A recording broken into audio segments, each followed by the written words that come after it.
Little help here? Just throw a couple snowballs at me, please. And thank you.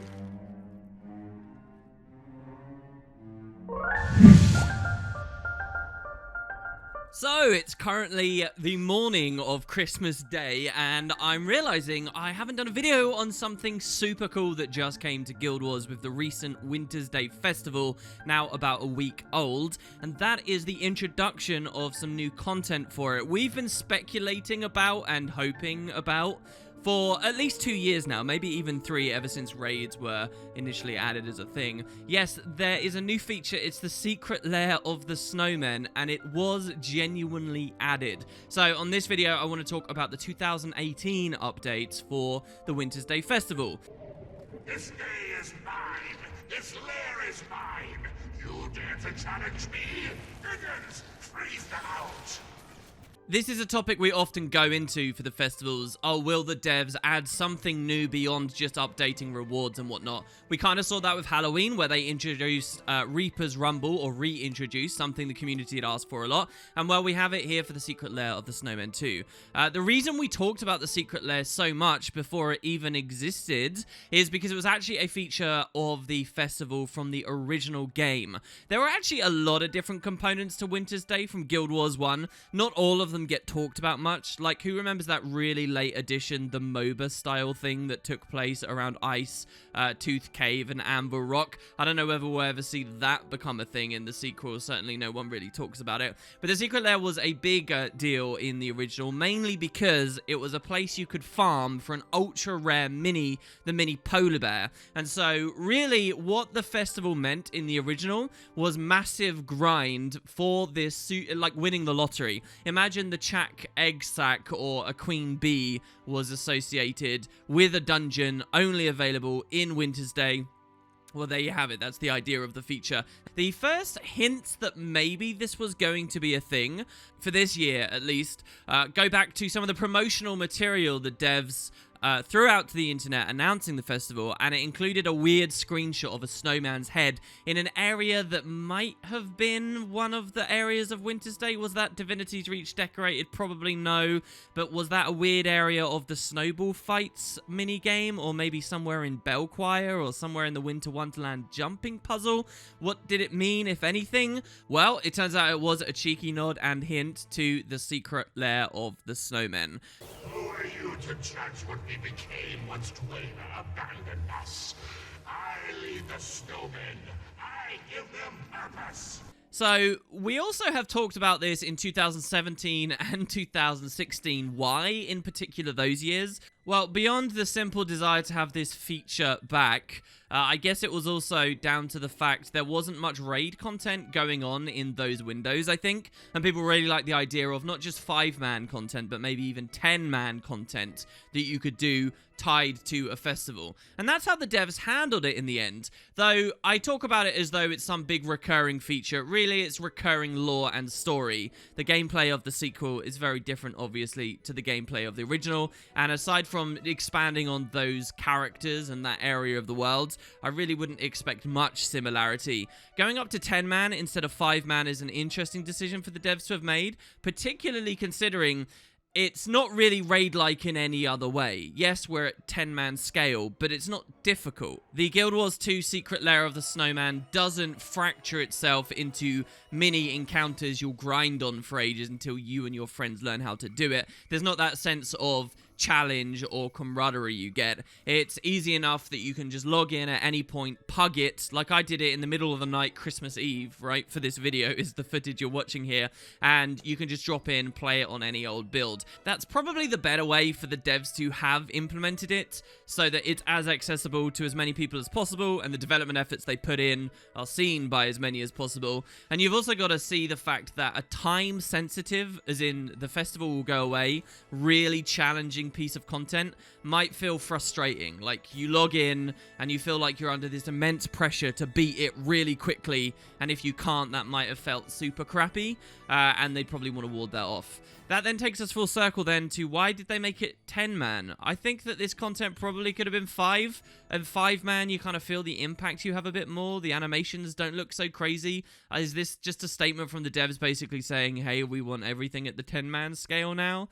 Well, where does that leave us in terms of trait decisions and, you know, where the balance makes us say 10 or 5-man for our boon application and whatnot? It's kind of weird, right? Hooray! Hooray! It's Wintersday! In any case, let's get into the story. Now, a very quick recap. In the original, the secret lair of the snowman was actually kind of 2 different things. First of all, it was a temporary dungeon you could play during the festival to get the mini polar bear. But second, when the expansion Eye of the North came out, it was actually a permanent fixture to the game, a dungeon amongst many others. You could play not for the mini polar bear, but for finishing your master dungeon guide and whatnot. In that version of the dungeon, you could kind of see what the snowmen would do when they were off-peak, when the festival wasn't going on, what they did for the rest of the year. Kind of a nice touch. The idea being that these snowmen are, or were, followers of Dwayne that come to the populated, civilized, cultured lands of the world to spread festive joy and cheer when the festival comes around. And that's the snowmen working for Dwayne, you know, as opposed to others working for Grenth and to spread misery and whatnot. And that was the idea, you know, Dwayne versus Grenth. Now, though, since Path of Fire, spoilers for the expansion, the gods are gone, right? They've confirmed that the gods have left. They're not really looking at Tyria anymore. And indeed, many of the realms of the mist they've left. And what that means is that the snowmen have been abandoned. And the Guild Wars 2 dungeon deals with this really interesting subject material. What are these snowmen gonna do now? And I guess they lose their way. Their leader, Freezy, a notable character from the original, was involved in various Wintersday quests. He's kind of lost his mind, and now we're kind of doing a bit of a story where he's the Grinch, and his heart has frozen up, and we have to help melt it. So the whole thing starts in Divinity's Reach, where there's a new, you know, hub entrance area. You could enter the jumping puzzle, you could enter Toypocalypse, whatever. Now there's a new entrance. It will take you to the secret lair, where the snowmen, a particular snowman called Jolly Donny, this guy here, is asking for our help to melt Freezy's frozen heart and restore the snowmen on their proper path. Freezy isn't evil, he's just wounded. Let's crack his cold shell and heal my friend. Come, face the greatest snowman ever made.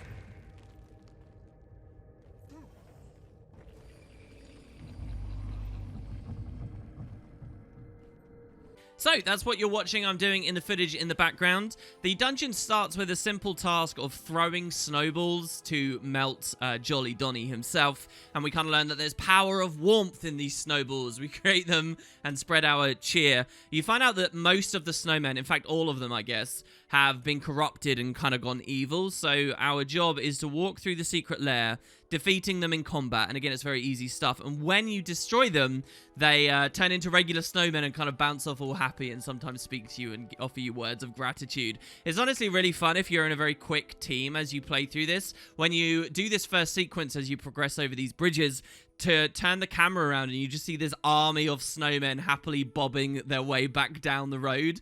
It's really badass. Quick, use these to heal his heart. No, I need the bitter ice. Minions, restore me.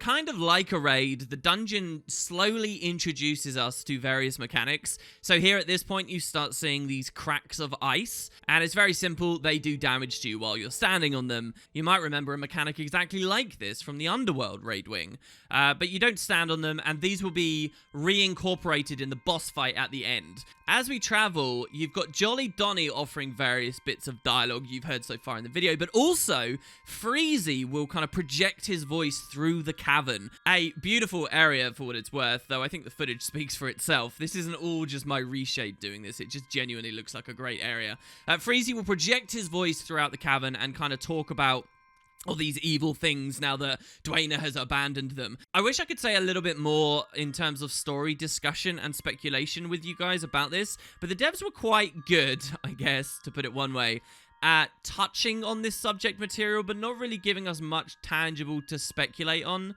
I mean, we don't, through the Snowmen, learn more about Dwayna that then teaches us where she might have gone. Or we don't, through the Snowmen, learn more about their purpose, though at the end of the dungeon, there's a suggestion they were protecting something. We just kind of get to see the ramification and results of Dwayna's abandoning them without actually getting too much more to chew on. But yeah, Freezy in his corrupted form seems certainly very scary as we march our way toward him. Another obstacle that we are confronted with are rolling snowballs, this being a reference to the content in the original. When dungeons were first implemented as a thing in this franchise, one of the things the devs tried to do were environmental hazards.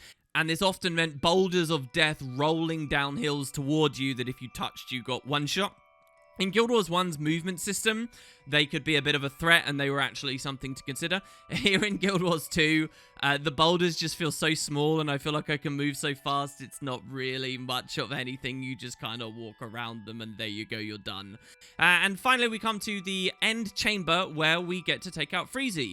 It's a cool fight, again, even if it's sort of easy. It takes definite inspiration from some of the other better big boss fights we've experienced in the game now.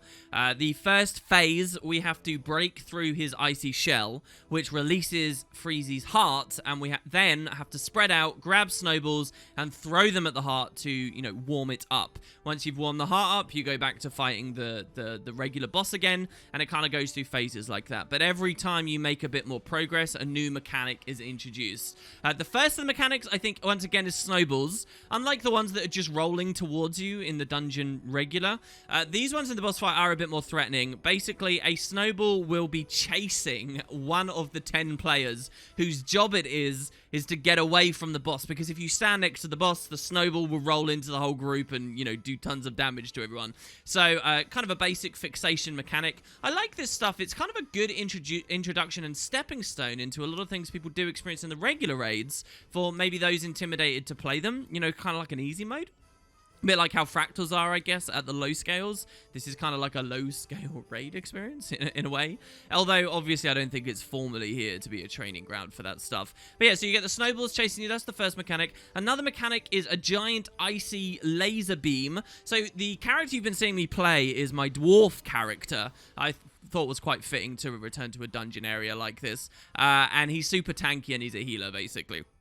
The laser beam is, again, going to select a player, and you have to run away from it. But running away from it will cause it to spin around the arena, which causes all the players to have to move too.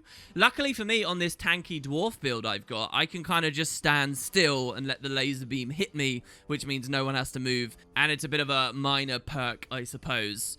You get the ice cracks appearing on the floor as well, and lastly, right towards the end, you've got the snowballs to deal with, you've got the laser beam to deal with, and there's kind of a new snowstorm mechanic that tries to drag everyone to the outside of the arena, and you get hurt a lot if you're far away in the cold out there, I think, and you kind of got to do it all at once. It's an interesting mechanic towards the end, but because the boss tends to die quite quickly at this point, I can't say I know too much about the specifics there. It's a really fun, well-made dungeon. There's ice mechanics and slippery ground, and, you know, the last fight itself is in an icy bowl that if you walk too close to, you'll slip into it, and there's no way back out. And with some great voice acting from John DiMaggio. A really cool addition. It's not particularly long, but I think it's exactly around the length I'd want it to be on par with, say, the jumping puzzle and the snowball fights and so on. I really think, especially with this new dungeon in the game, Wintersday has the coolest, like, highest quality selection of little mini areas to explore and pocket dimensions to go to out of all the festivals. I really, really, really like it,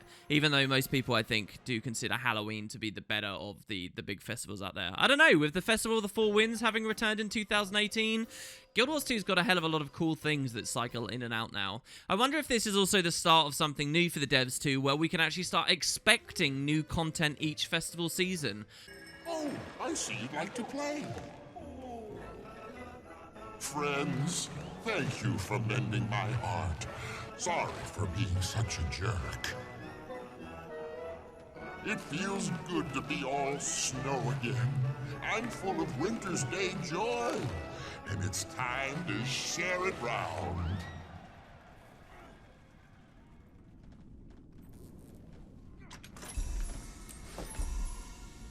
I don't think it will be as iconic as its Guild Wars 1 version, only because the devs didn't add a kind of crazy ultra rare drop to the chest at the end of this one, meaning people will want to grind it over and over and over again. And they really could have done that. You know, they did that with the Choya Pinata infusion with Path of Fire. It's not like it's totally philosophically misaligned with them these days, but because there's not that kind of thing, I don't think anyone will form any super strong connections. Another fun thing about the dungeon, for what it's worth too, is because it's so easy and it's 10-man content, but you can low-man it, and that's been an interesting thing to see how few players you can do to still beat it and how quickly. And you know, it's not super punishing in that if you don't have 9 other people, it's impossible. If you're alright at the game, you can definitely go through with a standard party size and you know, just kind of have some fun. So there you go. I wanted to highlight that. That is the new addition with 2018. There's a lot of new items as well, candy cane things. There's a new infusion that's supposed to make you look like a wooden toy, and it's just kind of really strange that you might want to check the TP for and pick up for yourselves.